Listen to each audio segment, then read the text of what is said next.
saiba quais virtudes Padre Pio adquiriu através da oração. Assim, em meio a tantos carismas excepcionais, ele humildemente toma consciência da simplicidade da sua vida espiritual, entretecida de meditação, de jaculatórias e da reza do rosário.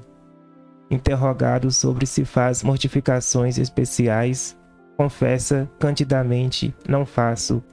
Aceito as que o Senhor manda. No entanto, sabemos que, na verdade, não eram poucas. Depois fala das longas horas no confessionário, ouvindo pecados, iluminando, aconselhando e absolvendo. Seguidamente, com a mesma humildade e docilidade, mostra ao inquisidor todas as suas chagas para que as examine longamente e possa relatá-las. Como efetivamente ocorreu? O que agora podemos ler numa descrição tão exata que chega a revelar até os pormenores, esclarecendo, entre outras coisas, que pelo menos naquele momento a chaga no ombro direito sobre a qual havia boatos não existia. Também nunca se subtraía de modo nenhum às perguntas mais difíceis, nem às suspeitas e às dúvidas sobre os produtos que alguns insinuavam que ele teria usado para tratar as chagas.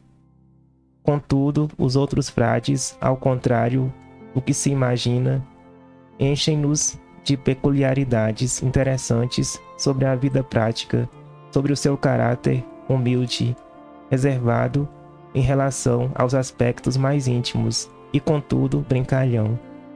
Padre Pio era agradabilíssimo na conversa com os confrades, sereno, jovial, brincalhão. Detalhes realmente surpreendentes, se pensarmos nas dores físicas que sempre o acompanhavam e na pressão psicológica que ele sofria. Traços de uma vida marcada pelo poderoso selo de Deus, que no entanto se mantinha simples e transparente. No fim da sua inspeção cuidadosa e profunda, em todos os pormenores, o bispo inquisidor não pôde deixar de concluir, escrevendo: Padre Pio é um bom religioso, exemplar, empenhado na prática das virtudes, dedicado à piedade e talvez mais elevado nos graus de oração do que pode parecer. Irradiava de modo especial uma profunda humildade e uma simplicidade singular que se mostravam inabaláveis, mesmo nos momentos mais difíceis em que essas virtudes foram, de forma penosa e perigosa, postas à prova por ele. Livro Padre Pio, sob investigação. Francesco Castelli, página 15.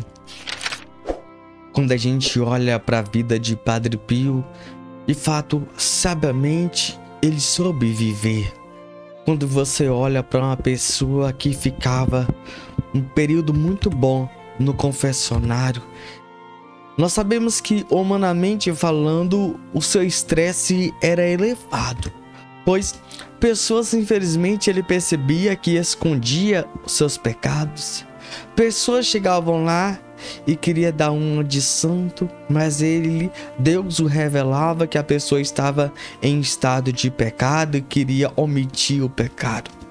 Meus irmãos, Padre Pio sabiamente sabia lidar, modelar. Padre Pio sabia, de fato, viver aquele momento, mas viver sabiamente, para fazer que aquele penitente, de fato, se convertesse. E é isso que nós precisamos viver também em nossa vida, como humano, como Padre Pio é e foi humano. Como assim, mano? Meus irmãos, eu fico imaginando o Padre Pio no confessionário, pessoas de tanto jeito e tanta forma, e Padre Pio sabia agir com naturalidade com cada um.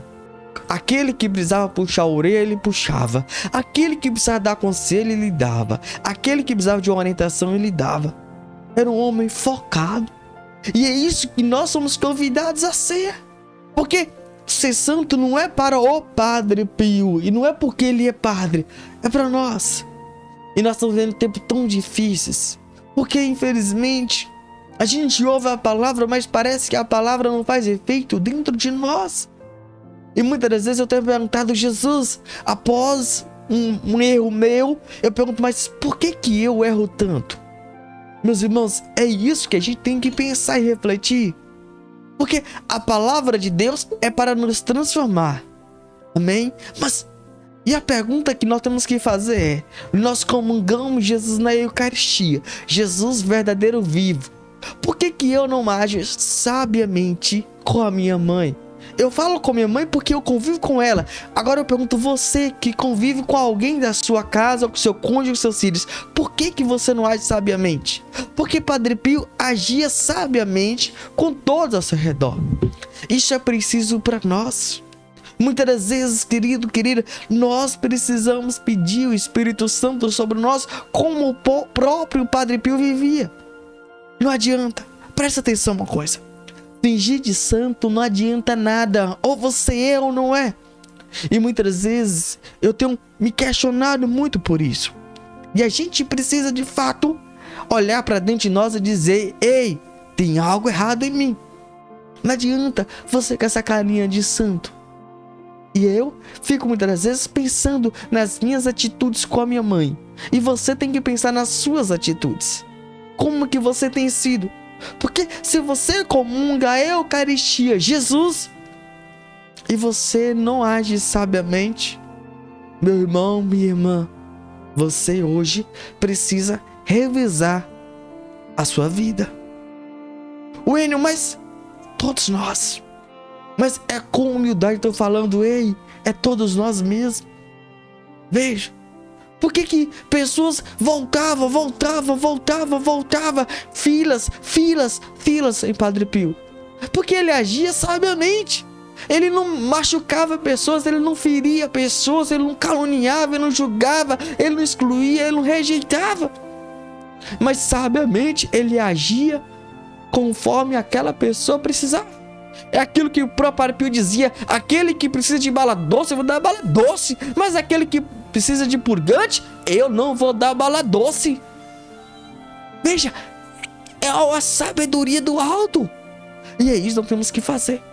Meus irmãos, olha, vou te dizer uma coisa pra você aqui. Não justifica se você tá estressado ou não.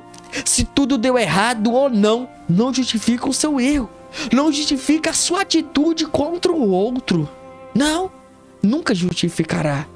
Então nós precisamos sentir muito mal quando você faz mal ao outro. E é muito mal mesmo, porque o outro não merece uma patada. Não merece. E nós precisamos mudar o quanto antes. Querido, quem entrará no santuário? Aquele que tem as mãos limpas e o coração puro. Aquele que sabe amar. Eu pergunto para você e primeiramente para mim: você tem essas qualidades? Se você não tem, você precisa consertar a sua vida.